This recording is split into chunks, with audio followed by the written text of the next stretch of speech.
No recommendation letter accepted. BSR అంటే government school government అది? స్కూల్‌లో. యాహ్! ఆ! యాహ్! ఓకే. నో ఫ్లెక్సీలు కట్టారు. No recommendations accepted. లోకల్‌గా ఉన్న వాళ్ళకి మాత్రమే ఇస్తాం. మా స్కూల్‌లో సీట్లు ఫుల్ అయిపోయినాయి. ఇదంతా నాడు నేడు కింద నాడు నేడు జరిగిన స్కూల్ తర్వాత నేను డెవలప్‌మెంట్ జరిగిన తర్వాత. కార్పొరేట్ స్కూల్స్ అన్ని క్లోజ్ అయిపోయిన తర్వాత ఓహ్! అందరూ గూడా పక్కన స్కూల్స్‌లో లేదు. సో, ఆల్‌మోస్ట్ ఆల్ దాని తర్వాత ఎక్కడైతే హై స్కూల్స్ అవసరమో, అంటే నేను ఊరికే క్లోజ్ చేసేస్తే కాదు గదా! ఎక్కడైతే హై స్కూల్స్ అవసరమో దాని స్ట్రెంగ్త్‌ని బట్టి కూడా ఆ హై స్కూల్స్ అన్నీ గూడా అప్‌గ్రేడ్ చేపిచ్చడం జరిగింది. Okay.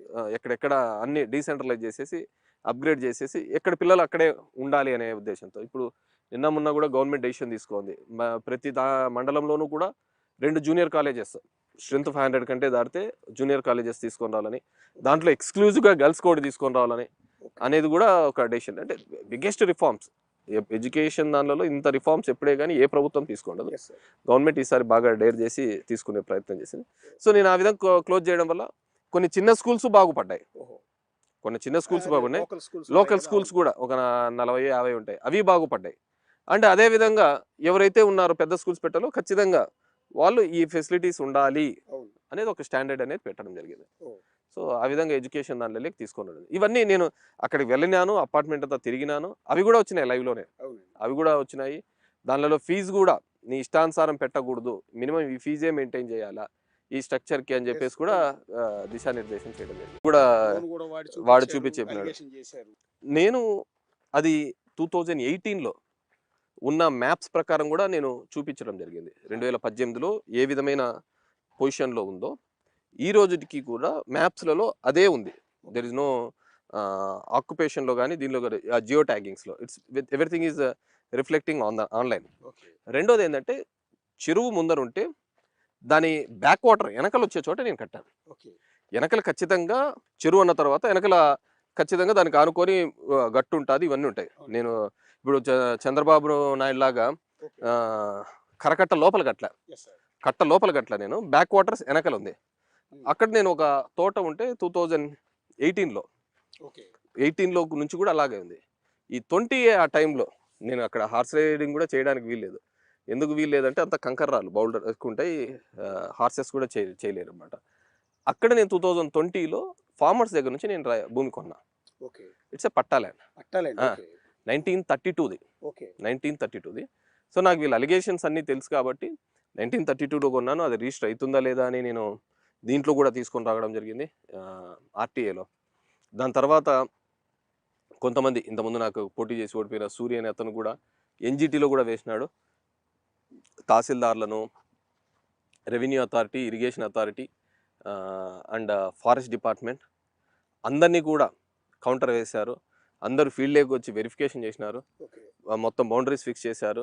So, there is no encroachment in that అని కూడా ఓకే. తేల్చి కౌంటర్ కూడా వేయడం జరిగింది. ఓహో! సో, దేర్ ఇస్ అంటే బేసిక్ ఏదో ఒకటి బురద జల్లాలా అని. అది పట్టా భూమి. పట్టా రైతుల భూమి. నుంచి మీరు కొనుక్కొని రిజిస్ట్రేషన్ కొనుక్కొని చేయించుకున్నారు. రిజిస్ట్రేషన్. రిజిస్ట్రేషన్ అయితుందా లేదా అనేది కూడా ఆర్‌టీఏలో తెప్పించుకున్నా. ఓహో! బికాజ్ పబ్లిక్‌లో ఉన్న తర్వాత ఖచ్చితంగా ఏదో ఒకటి బ్లాక్ స్పాట్ చూపించాలని ప్రయత్నం చేస్తారు తప్ప, అది చూపించాలని ప్రయత్నం చేసిన రైతుల దగ్గర నుంచి నేను కొనడం జరిగింది. ఆ భూమి ఆ షేప్‌లో నేనొచ్చిన తర్వాత ఆ షేప్‌లో లేదు. ఇది కొన్ని వందల సంవత్సరాల నుంచి అదే షేప్‌లో ఉంది. అది ఇలా ఒక ఐలాండ్ లాగా కనపడుతుంది. అవును. చెరువు మధ్యలో చెరువు మాది ఉండేటప్పటికి అట్లేం లేదు. అట్లా మీకు కూడా చూపిస్తాను. ఒక ఐలాండ్ లాగా కనపడుతుంది. ఎందుకు ఆ విధంగా కనపడుతుందంటే ఈ ఆహ్, ఆహ్, నీళ్ళు యొక్క ఆటుపోట్లతో అలా ఇలా పోతుకుంటూ దానికి ఒక షేప్‌గా వచ్చింది. ఓకే. నేను ఆ షేప్ ఉందనే నేను దాన్ని ఆ విధంగా కట్టుకున్నా. యాహ్! అది ఎట్లా ప్రొజెక్ట్ అయిందంటే, దాన్నేదో చెరువు మధ్య ప్రాంతంలో మీకు పూడ్చి వెళ్ళటానికి ఒక మార్గం లేదు లేదు. వేసుకున్నారని మీకు ఎట్లా మీకు రకరకాలుగా ప్రాక్టికల్‌గా చూపిస్తాను. ఇది అయిపోయినాక కూడా చూపిస్తాను. కావాలంటే అది చేసుకో. ఇవన్నీ అదే చెప్తున్నాను కదా! ఇప్పుడు ఇంతకుముందు ఎప్పుడూ లేదు. గుడ్ మార్నింగ్‌లో కేతిరెడ్డి తిరుగుతున్నాడు అంటేనే ఏదో విధంగా బురద జల్లని కబ్జాలు. గుడ్ మార్నింగ్ ఆ చెరువు అది ఉండేది ఎక్కడో ఉంది. అవును. ఆడికే నేనే గుడ్ మార్నింగ్ పోయినేది లేదు. గుడ్ ఈవెనింగ్ పోయినేది అవును. లేదు. ఎవరో రైతులు నా దగ్గర తీసుకొనొచ్చినా నేను కొనడం జరిగింది. సో, నేను కొన్న తర్వాత అదంతా బ్యూటిఫుల్‌గా కనపడుతుంది. లోకేష్ తీసేంత వరకు డ్రోన్స్ నా ప్రాపర్టీ అంత బ్యూటిఫుల్‌గా ఉందనే విషయం నాకు గూడా తెలదు.